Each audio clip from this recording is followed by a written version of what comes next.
Because you is where the truth is.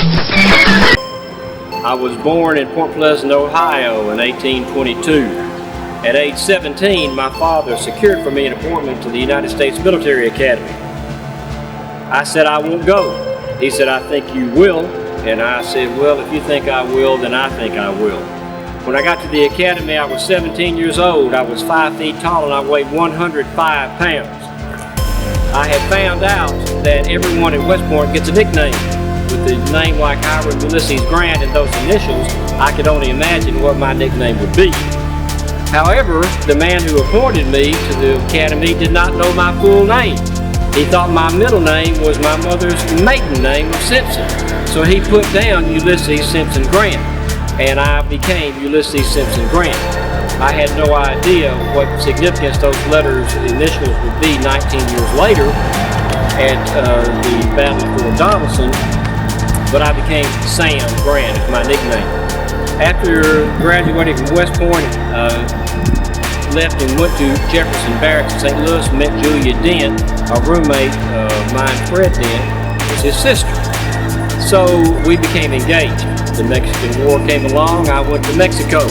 I was brevetted 3 times for bravery, even though I was in the Quartermaster Corps. I didn't have a combat assignment, but I went to the sound of the guns. I wrote Julia a letter and said, it seems to me that the sound or the fear of the bullets and missiles is worse than the actual sound. And I've got a reputation for being uncannily calm under fire. After the war, I came back and I married Julia. We had 4 children. In 1854, I resigned from the Army as a full captain, one of only 50 in the United States Army at that time. For the next several years, while I was not successful at anything, I really wasn't a failure. Then the war started. I was appointed Colonel of the 21st Illinois.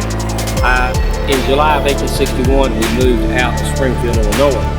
I was appointed Brigadier General in August. After the Battle of Fort Donelson in February of '62, the first major Union victory, I was appointed Major General. Then I went on to Shiloh in April after Fort Donelson. Then we moved into Vicksburg and took Vicksburg in July of '63. Then in the fall of '63, I went to Chattanooga. Then President Lincoln put through an act of Congress and revived the rank of Lieutenant General and gave me my 3rd star. At the end of the war, I became Secretary of War, and the Republican Party approached me and asked me to run for president. I felt that I should, since they were the party that supported President Lincoln and myself. I served in 2 terms, being elected both times by some of the largest majorities of any American president. I died in 1885 of inoperable throat cancer after having finished just 5 days before my death my memoirs, which became the first American bestseller on pre-publication subscriptions.